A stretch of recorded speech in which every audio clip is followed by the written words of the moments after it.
Moving along to the swearing-in presentation portion of the meeting, I do have one department presentation, and that is Mark DiFronzo, our fire chief.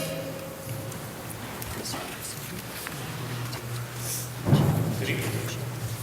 I'm here today to give you a little overview on your fire department, what it is that we do, how we have our apparatus. Excuse me, could we take 1 second, please, Chief? Seems to be an awful echo in all of our microphones up here. Chief, if you could, why don't you move that mic a little bit closer to you, too, just to be able to speak into it. Test 1, 2. Everybody hear me? That's fine. Okay. Yep, thank you. Sure. All right, so the Southbridge Fire Department, obviously there's the fire chief, which is me. We're in the process of looking for a deputy fire chief. And then the department is split into two sections. We've got the career department and the call department. The career department is made up of 4 groups. One group has a captain for a shift supervisor. The other 3 groups have lieutenants. One of them happens to be a paramedic. And then under each of those groups, there's 3 firefighters who are also EMTs or EMT intermediates, and then 2 paramedics on every group. We also have a lieutenant who's in charge of fire inspections and code enforcement. And then I also have an EMS coordinator who helps out with the EMS regulations, the paperwork, and tracking all of our EMS personnel to make sure that we adhere to all of the OEMS state regulations. The call department is monitored by a captain. He's got the chaplain underneath him. We have 2 groups for the call department, both run by lieutenants. And then underneath those is 2 firefighters for each group. There happens to be 1 firefighter EMT on each group, and 1 firefighter medic on one group, and 2 firefighter paramedics on the other group. The other classification of staff we have in our department is the auxiliary staff. We're trying to put that together now. We hope to have about 10. We've had some great interest in our department becoming an auxiliary member, so hopefully we can use that enthusiasm to help us move along. Excuse me, Chief? Yes, sir. Could you explain the difference between the call firefighters and the auxiliary? Yeah, the call firefighters are specifically trained and have to meet a minimum certification in Firefighter 1, which we send them to school. The district sponsors its own recruit training program once a year. If they don't want to wait for that program, they're more than welcome to go to the State Fire Academy, which is a call volunteer program that they can go and attend and get all the necessary training. They got to be a minimum of 18 years of age. The other thing is the call department gets paid. They get paid for their level of knowledge. So some of them have their Firefighter 1 certification, some of them are officers, so we pay them accordingly, and then they also get an hourly wage. The auxiliary department gets no pay whatsoever, and we're trying to figure out if we can allow 16 years of age to 18 years of age on the auxiliaries, just so we can get them in, keep their enthusiasm going, keep them on the department, maybe get them onto the call department, and then maybe a full-time status at some point. So they become familiar with the town is kind of where we're trying to aim with that. Thank you. You're welcome. So what do we do with the fire department? Obviously, most people know we put out fires, fire suppression. Some of the other things that we do, which obviously we did during the tornado, was disaster response and mitigation. We do fire inspections and code enforcement. We try to get to every business in town to make sure that they're running properly, they don't have any overloads of fire hazards or problems. We also do check all of the schools thoroughly at least once a year. We do school fire drills 4 times a year. The hospital has to be checked out 4 times a year. The nursing home has to be checked out 4 times a year. So Lieutenant Inspector Lavoie is a very busy person checking on different things. We also get complaints from different residences in town that we have to go and investigate and figure out the best policy and procedure to follow to get them to become in compliance. The other thing we do is if we do have fires, we do fire investigation. We have 3 staff members right now. 2 of them have attended the training program that the state offers. One of them went on and took the National Fire Academy program for fire arson investigation.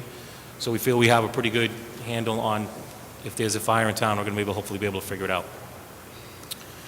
Some of the other things we do is hazardous materials response and mitigation, property conservation. We get a lot of phone calls for water pipes that are broken. So we'll go see if we can figure out where the water's coming from, see if we can shut it off so that we don't have any more damage to someone's property or apartment. Utility hazard mitigation, that's dealing with the electrical lines, telephone lines, cable lines, natural gas pipe that we get, gas odors, we'll go take care of those problems.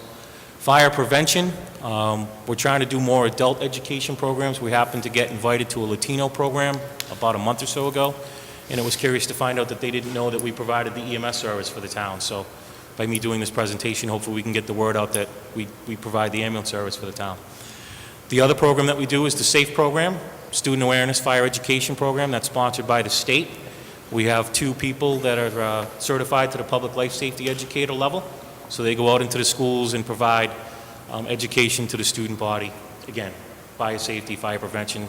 If we don't have the fire, that's the best way to go. So our EMS service, again, we run the ambulances. We have 3 of them. We started doing advanced life support at the intermediate level at 2002, which basically allowed us to get IV access to patients and also advanced airway management. And then in 2009, we went to the paramedic level. Rescue services, we have the ability to respond to motor vehicle crashes, to provide extrication. We can do basic water and ice rescue, which I'm sure you've seen in the minutes. Our staff's going out doing training on ice rescue right now.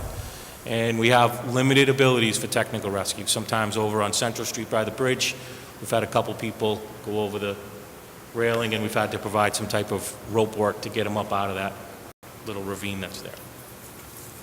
Now, some of the things that we've done, because a lot of the other rescue capabilities that need to happen in the fire service, we don't have the money, we don't have the equipment, so we're trying to work together with a regional approach, and we're starting to work with the towns of Sturbridge, Charlton, Auburn, Oxford, and Dudley to create some regional response efforts. One of them happened to be a dive team. We have 4 members in our department that are on the dive team, so between 4 members of my department, about 6 from Charlton, 5 from Auburn. You can see now when you start put those numbers together, you don't have a large team. And now it's only a small burden on Southbridge of 4 members versus trying to equip and train a team of 20. We only have to do 4 at this particular point in time. Hopefully we can expand and have a few more members on that team. We're also trying it out with the technical rescue response. That's still in the infancy stage at this time. We're still trying to put together the policies and procedures and the training evolutions that we want that staff to meet before we allow them to operate. So we're trying to do things, again, and save money as best as possible. Some of the state approaches, I'm sure you've seen them around town a couple times last year, was the state hazmat team. They provide a wealth of knowledge, equipment, and staff to help us through any hazardous materials response that would happen here in town. The other thing we do is, with the hospital, we have a mass decontamination unit, and that's our responsibility as the Southbridge Fire Department to provide that service to the hospital. It's a trailer unit. You may have seen it up at the hospital. Right now, we currently have it stored in an alternate location at the current time with all the things going on in Harrington, but it is ready to go at a moment's notice to respond to the hospital to provide decontamination. Should there be a problem anywhere in the state, we get notified to prop these things up. There's 92 of these located across the state to protect all of the hospitals here in the state of Massachusetts. What you see there, what's a little hard to see in the picture, is there's 3 segments to the tent. There's an entry where the people will disrobe to remove all of the contaminated clothing. The middle section is what we call the wash tent. So that's where you'd wash up and clean off any of the contaminants. And then the third tent, we provide some level of coverings, whether it be ponchos or Tyvek suits or whatever we have available to cover you so you can move on to get evaluated now in the emergency room. Because as we know, we can't have the hospital become contaminated because then it will totally shut down the whole hospital. So this is our responsibility to do and take care of. So it's something that we have to train on and be knowledgeable on how to set this thing up. This happens to be a picture of the, we'll call it a railway for the patients that have to come in by ambulance. We can stick them on the flat pieces of plastic and slide them along the rollers so they never have to leave their spinal immobilization if we have to, in fact, do that. There's our fire station. The original 4-bay and tower section was built in 1899. So it's rather old and antiquated, but it certainly has a lot of history and character to it. Certainly a landmark here in town. The last 2 bays on the left-hand side, from what I've been told, were added on by the firefighters in about the 50s and 60s. Some of the apparatus that we have, engine 1, it's our oldest engine. It's a 1981. It carries about 750 gallons of water, has a 1250 gallon per minute pump. And we had the body repaired in 2008 because it was starting to rot away in some areas, especially in the battery compartment and wheel well and some of the rear compartment areas. Engine 2 is our next oldest apparatus, 1989 Hahn. Carries 1,500 gallons of water, so it can respond to those areas of town that we don't have hydrants in. However, we're very lucky that this town has quite amount of hydrants around, so we should be good. That carries a 1250 pump. We just had the body repaired for the same problems that engine 1 had just this past year. Engine 3 is the newest engine. We got it in 2003. Carries 750 gallons of water and has a 1250 pump. The ladder truck, again, another synonymous piece of equipment here in the town of Southbridge. We've had a tiller truck here in town for, I can't count how many years. We continue to have the tiller truck. It was repowered, I guess, in 1989 is a good way to put it, with a new tractor, so that's the front piece. However, the back end is still a 1973. It does take 2 people to drive it, so one has to be in the front, one has to be in the back, so you've probably seen it around town. Back in 2001, it failed an inspection test for the ladder, so it had to be shortened, or what we call de-stroked. So it was de-stroked back to 80 feet, and that was in order for us to keep it so we could figure out a plan on how to overcome the loss of that extra 20 feet, especially at the high-rise at 60 Charlton Street. If we had to make some rescues above the 6th or 7th floor, we might not have been able to make it with the ladder truck at 80 feet. So the town in 2003 bought a 95-foot tower truck. It has a 300-gallon water tank, so it can kind of take care of itself or put out a fire quickly if it's the first truck to arrive, and it has a 1,500 GPM pump. This rescue unit used to be, it's still Rescue 1, however, it doesn't carry our JAWS equipment anymore. We've revamped some of the operations that we do. This truck predominantly has the ability to support that MDU unit we were talking about, and then also supply ancillary lighting to our fire scenes. It's got an onboard generator system and some other ancillary auxiliary equipment. We store it at the DPW facility right now. This is Rescue 2. This used to be Forest Fire 1 back in the day. We've now moved it to Rescue 2. It carries all of our JAWS equipment and has other basic rescue equipment for any rescue needs that we may have. It does have a tank of water of about 300 gallons, and it has a 300 GPM pump. Forest Fire 1, we bought in 2008. It's got a 300-gallon tank, 300 GPM pump. It also has a 50-gallon foam cell for Class A foam, which is for brush fires and fires that we may have in the woods. The way the Class A foam works is it kind of makes water wetter, so we get a better extinguishment on the 300 gallons that we do carry. So it actually makes it more an effective piece of equipment. It also has a winch on the front of the truck in case we do get it stuck. Hopefully we don't. With this particular piece of equipment, we went with a 4-door cab, so we had the ability to carry extra staff if in fact we had to. The other thing that if during the blizzard, if we weren't able to get an engine out on the road, with this being 4-wheel drive, we could take this to a reported house fire if we had to. It does have the ability to respond to those types of events. It's not going to be a long-term event for us to put the fire out, but if we could get the people out of the property, that's kind of the goal and objective. So, Forest Fire 2, 1971 Chevy. It's got 100 gallons on it with a 250 pump. From what I'm told, this truck was built by the firefighters back in the 70s. So this truck was not made by any manufacturer other than the blood, sweat, and tears of the firefighters of those days. It's still a standard. So what we're finding is some of the newest firefighters that we're hiring don't even know what a standard is. So we're trying to train them and teach them how to function a standard automobile. However, I'm a little nervous about allowing them to run these trucks too much because most of these parts we can't buy anymore. So a lot of these parts would have to be manufactured in order for us to keep this in service. So, but we do a good job. The guys do a great job at trying to keep this up and running. And then this is the Jeep that everybody sees. Again, kind of along the same lines. It's a standard 1953 Willys Jeep. Carries about 80 gallons of water and has a 100 GPM pump. The 3 ambulances, we just bought one a couple years ago. They're all Lifeline ambulances. One thing you'll notice, all the ambulances look alike. They were just bought in different years. This one was bought in 2008. And the first one we ever bought was in 2003. Back in 2003, when we were looking to expand our operations for 3 ambulances, the membership decided to take a hard look at how do we operate, what do we need, how do we want an ambulance to function for us. And this was the design concept that we came up with. And when we went to buy the second ambulance, or the second newest one in 2008, I posed the question, were there any changes you'd like to see? Has there been anything wrong with it? Do you not like it? And I didn't hear one complaint, which is very unusual for our staff. They're very good at telling us that this is wrong, this isn't working right, we need to fix this, we need to change that. So it was very surprising and happy to hear that they liked the truck, they liked the way it functioned, so we bought another one.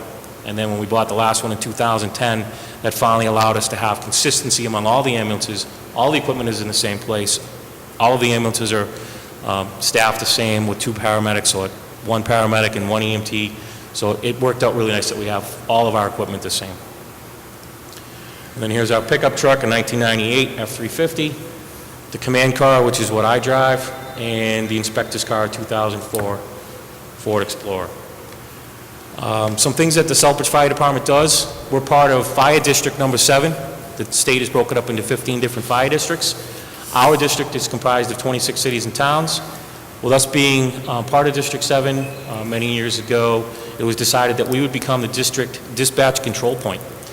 Now, by having that ability to do that, we activate all of the strike teams here in our little district. Our district has decided to create these quick response teams of apparatus and equipment to different types of fires, whether it be brush, structural, disaster, tanker operations.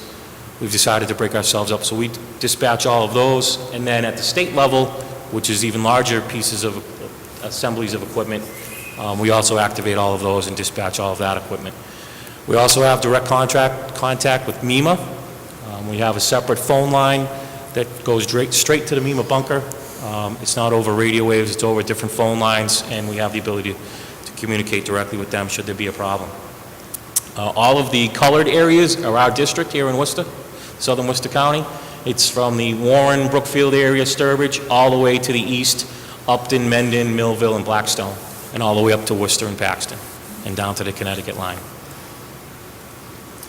In 2008, we had the ability to apply for a Homeland Security grant to upgrade our dispatch. For those that don't remember what it used to look like, it was built in the 1980s, and it was pretty worn at this time, and we needed to upgrade. We were still dispatching all the strike teams, state task forces, working with MEMA. So it was time for an upgrade. So we put in for the grant, and we received it, and we certainly did spend the money wisely. All of the money that was we got from the grant was spent on the equipment. The town paid for the materials to paint the room, re-sheetrock the room, floor, all of that. But the guys themselves and the members of the department pitched in and did all of the labor while they were on duty or while they were off duty. So it certainly saved a lot of money, and it certainly helped out the town by the guys taking pride in doing the work. So they did a great job. We have a great dispatch center. The guys truly appreciate what we have, and it certainly came in handy the night of the tornado. So statistical data that we just put together quickly to talk about some things. We went back 30 years because it would have been a little bit more difficult for me to go back only 20. Record keeping in our department is not as well as it could be. We'd have to go back and count everything by hand. So this happened to be in a town report that I got out of the clerk's office from the fiscal year 1982. We responded to about 1,081 fires. We did 1,660 ambulance calls. There were 28 career firefighters and 23 call firefighters. In fiscal year 2012, we did 986 fire calls, 2,966 ambulance calls. Career firefighters were 27, and call firefighters was 13. So again, same thing we just talked about a little while ago. In August 2008, we started doing electronic patient care reporting. That was around the same time we started doing automated dispatch in our dispatch operations. This was around the same time we started doing the construction work, so it was a little hectic in our office for a while.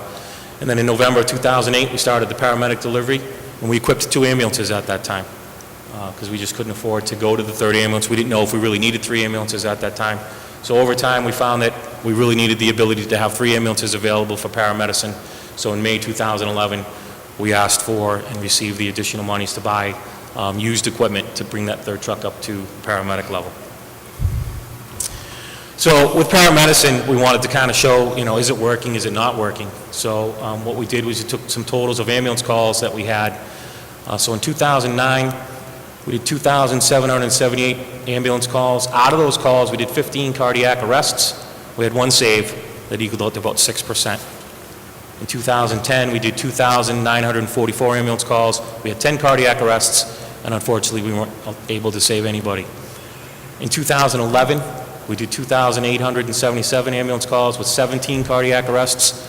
We had 3 saves that year, which we recognized last year. So that's an 18% save percentage. So we went from 6% to 18. So we've certainly done a yeoman's job of trying to make sure that we provide the best level of care to our citizens here in town. And then in 2012, we did 2,966 with 21 cardiac arrests. Again, we only had the ability to save 3, so that it worked out to about 14%.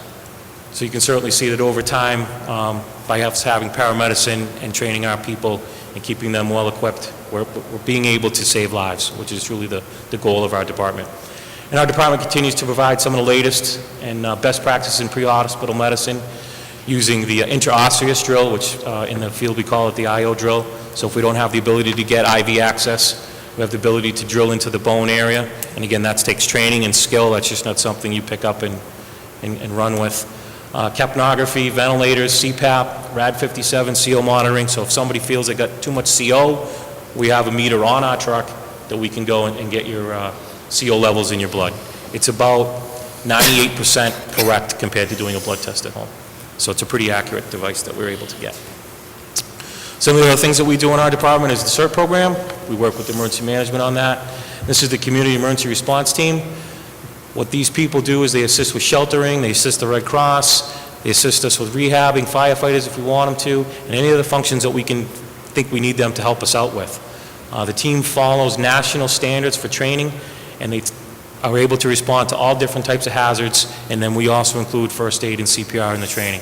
In fact, they're starting a training class tomorrow night. There's going to be about 41 students between the 5 towns of Sturbridge, Charlton, us, Oxford, and Dudley.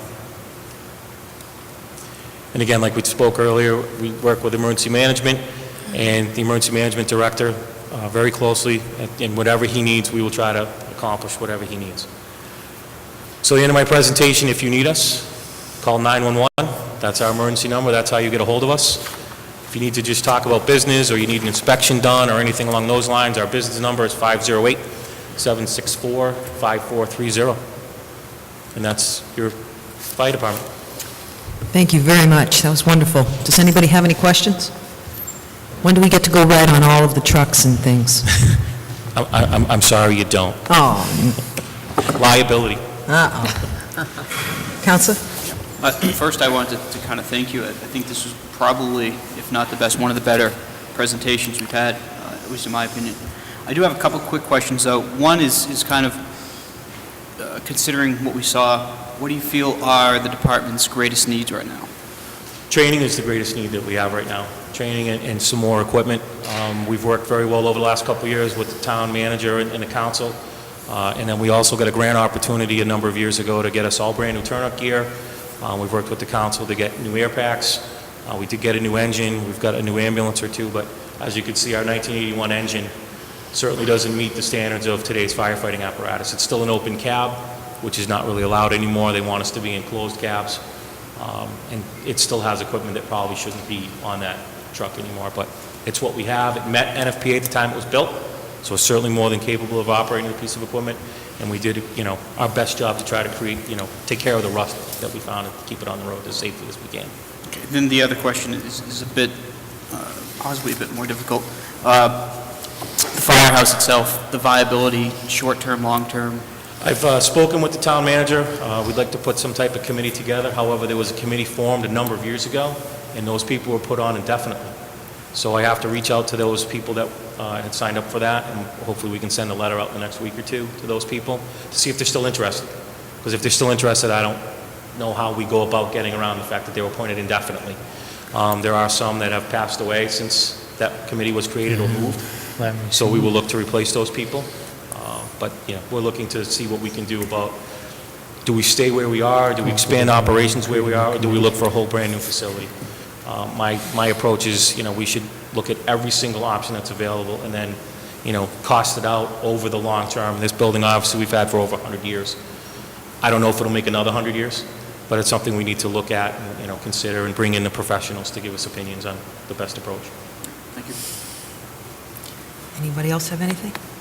On that last note, there are blueprints, and there's quite a bit of work that was done by Yes. that former committee. I know I've seen all of the work that they've done over the past few years, so hopefully you can integrate that with what you do. Yeah, that's the hope, yes. Thank you very Oh, much, you're welcome. Chief. Okay, I do have one other presentation. It's not listed here, but it came in kind of late. This is Mrs. Monique Manna and Chief Charette want to give us a quick discussion of the cops